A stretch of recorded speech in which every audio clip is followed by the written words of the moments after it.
in over a year. Next up for the Tigers, they face the Seagulls.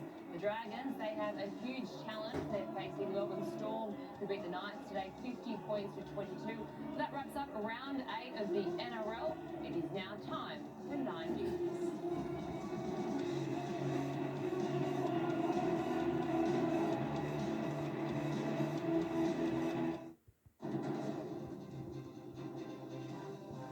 Tonight, breaking news, a new poll, and it's not good for either party, as the who's who of Labor turns out to sell their vision.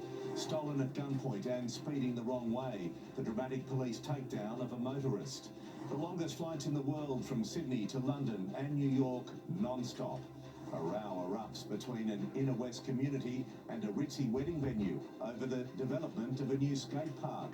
Plus, Sunday footy between the Dragons and the Tigers comes down to the wire in Wollongong.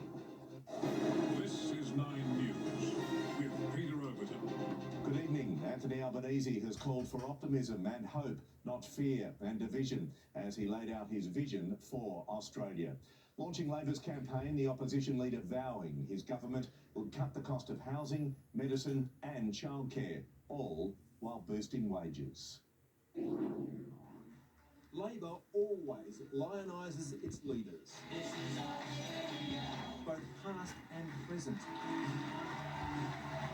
The True Believers moved their campaign launch to Perth for the first time. In the great state of Western Australia, where 3 seats might turn this election, as Anthony Albanese stepped back onto centre stage, making a presidential pitch. My fellow Australians, to be Prime Minister.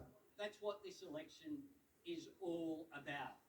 A better future for Australia. Built on the firm foundation of demonising the incumbent. People know Scott Morrison goes missing when the going gets tough. While building a modest platform based on renewal, not revolution. Labor has real lasting plans for cheaper electricity, cheaper childcare, cheaper mortgages, cheaper medicines and Medicare, and for better pay.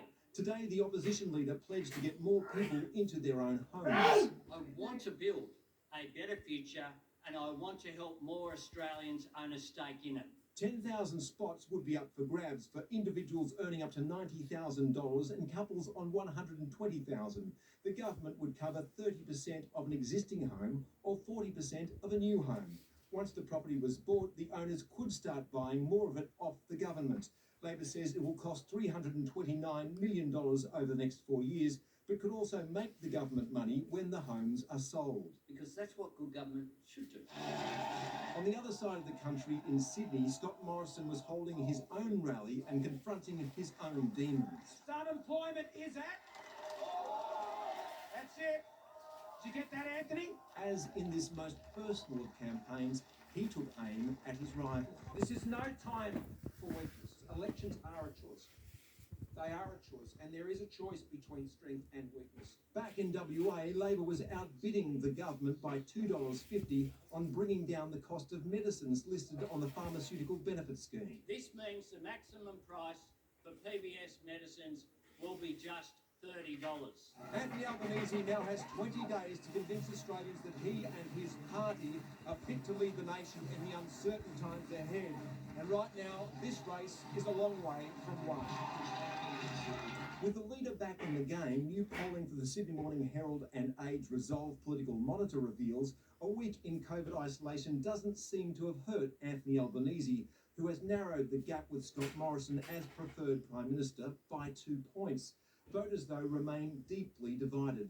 Those who have made up their minds are split 3 ways. 1/3 planning to vote for the coalition, 1/3 Labor, and 1/3 for minor parties or independents. Today, the choice straddled both sides of this divided nation. You cannot run to be Prime Minister of this country and says, I'll make it up when I get there. Vote Labor, so together we can build a better future for all Australians. Thank you very much. The party faithful was sold on the message. Now he must win the rest of the nation. Okay, let's go live to Perth and Nine's political editor, Chris Hillman. Chris, why did the Labor leader choose WA for today's campaign launch? because this is where the election might be won and lost, Pete, which is unusual because this has traditionally been a Liberal Party stronghold. The party holds 10 of the 15 seats here. But at the last state poll, there was almost an extinction level event for the Liberals. They now only hold 2 seats in that state legislature. So if even a little bit of that love rubs off on Anthony Albanese, he's hoping to pick up 3 seats here. So it could be a long election night and decided in the West for the first time in a long time. All right, Chris, thank you.